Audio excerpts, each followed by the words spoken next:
So the courier who had cheated death in the cemetery outside Good Springs cheated death once again, and the Mojave wasteland was forever changed. Caesar entered the Strip as though it was his triumph. The Legion pushed the NCR out of New Vegas entirely, driving them back to the Mojave outpost. The Legion occupied all major locations, enslaving much of the population and peacefully lording over the rest.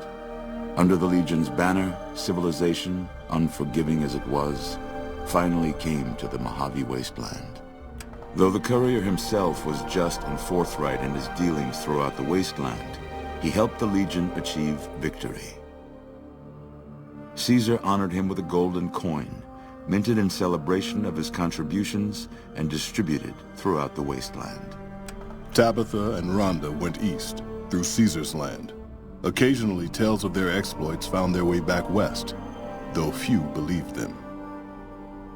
Eventually, the stories concerning the duo were collected and published, and proved to be quite popular with children.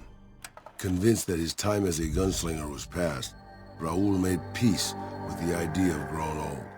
After traveling with the courier for a time, he retired and settled down in outer Vegas, where he would spend his days fixing ancient machinery. Cautious after the Boomers' display of power at Hoover Dam, Caesar chose to leave the Boomers alone. The Boomers remained isolated, but have been seen flying over the Mojave Desert from time to time. During the fight for Hoover Dam, the Brotherhood took Helios 1, inflicting heavy damage on retreating NCR forces. But it was a Pyrrhic victory. Once the Strip was secured, Caesar's forces overwhelmed and eventually routed the Brotherhood from Helios 1 and Hidden Valley. Though she'd seen the writing on the wall, the destruction of the Mojave Brotherhood came far more suddenly than Veronica had expected.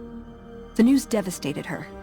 Despite her best efforts to leave her past behind, she found herself compelled to make one final journey to Hidden Valley. There, she paid her last respects to the only family she had ever known. Their leaders destroyed by the courier, the Fiends scattered throughout the wasteland. Without the organization of Motor Runner, Cook, Violet, and Driver Nephi, they were easy prey. After the Legion's victory, Caesar, out of a strange respect for his old fellows, allowed the followers safe passage out of the wasteland.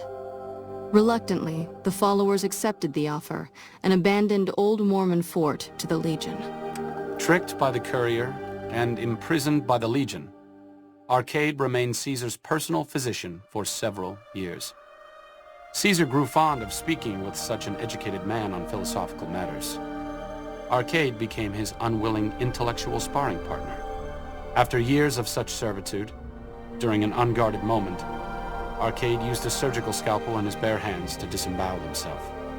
Lacking any other skilled medical personnel, the Legion was unable to prevent his death. Caesar mourned his loss for months. The Legion, preoccupied with its acquisition of New Vegas, scarcely took notice of the town of Good Springs. Many locals moved on, fearful of Caesar's long shadow. Only the old and the stubborn remained. The slaughter of the Van Graffs and the Crimson Caravan caused no end of trouble for NCR back west. Already struggling, NCR's supply line suffered further as the two caravans withdrew support until the massacre in the east was resolved. Cass lived to see the mark of the Legion on Hoover Dam. Uncertain of what lay next for the West, she remained silent. As the Legion marched west, she found it difficult to see the dam as anything more than a gravestone for the Mojave and everyone in it. As reward for their loyal service, Caesar forcibly integrated the great Khans into the Legion. The sick and elderly were killed. The women sold as wives to ranking officers, and the tribe's identity was annihilated. Though many great Khans mourned the death of their tribe, many more were ultimately satisfied with their revenge against NCR. Thanks to the courier and Lily, a cure for the Nightkin's schizophrenia was found shortly after Dr. Henry's experiment concluded. Nightkin and other super mutants in the wasteland flocked to Jacobstown, and the town became known as a haven where a mutant could find peace. Lily continued to take her medicine at half doses, and although she remembered her grandchildren, her mind remained muddled and confused. Eventually, she parted ways with the courier and traveled west, seeking the remnants of her past.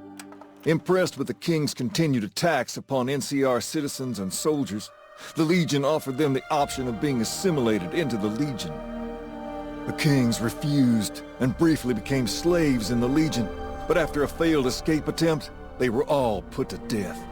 With the transplant of Lupa's brain, Rex gained all of the donor's experiences traveling with the Legion.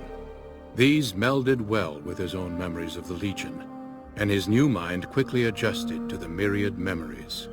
The Misfits' laziness caught up with them when the Legion attacked Camp Golf. Those who weren't killed in the attack attempted to flee, but were caught at Mojave Outpost, court-martialed, and hanged from the Ranger Monument. During the Legion's attack on Novak, Bright followers returning from their long pilgrimage assisted in its evacuation. Though Novak eventually fell to the Legion, many citizens of Novak were able to escape, alive and intact. Driven mad by Caesar's victory at Hoover Dam and unable to escape his memories, Boone staged a suicide mission against the Legate. Fighting as he wished he would have fought on the day of his wife's death, he brought down scores of legionaries before being caught.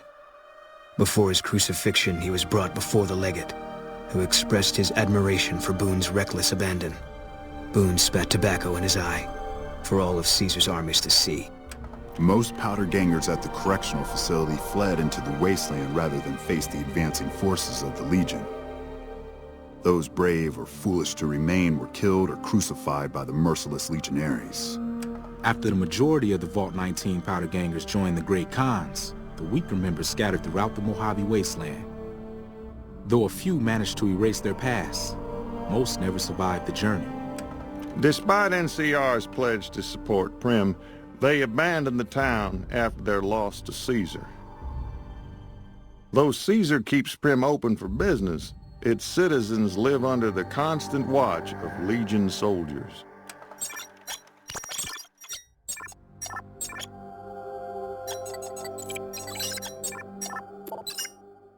During the attack on Hoover Dam, Chief Hanlon and his Rangers threw themselves into the path of the Legion assault, dying to the last man and woman. In the aftermath that followed in the NCR, bitter citizens and opportunistic senators were quick to denounce President Kimball and General Oliver. Hanlon and his fallen Rangers were revered for their bravery and sacrifice. Merciless in their assault on the NCR, the Remnants struck fear into the hearts of even the Centurions at Hoover Dam. Well aware of the full extent of their power, Caesar commanded his troops to not pursue them. And so the courier's road came to an end, for now. In the new world of the Mojave Wasteland, fighting continued, blood was spilled, and many lived and died just as they had in the old world. Because war never changes.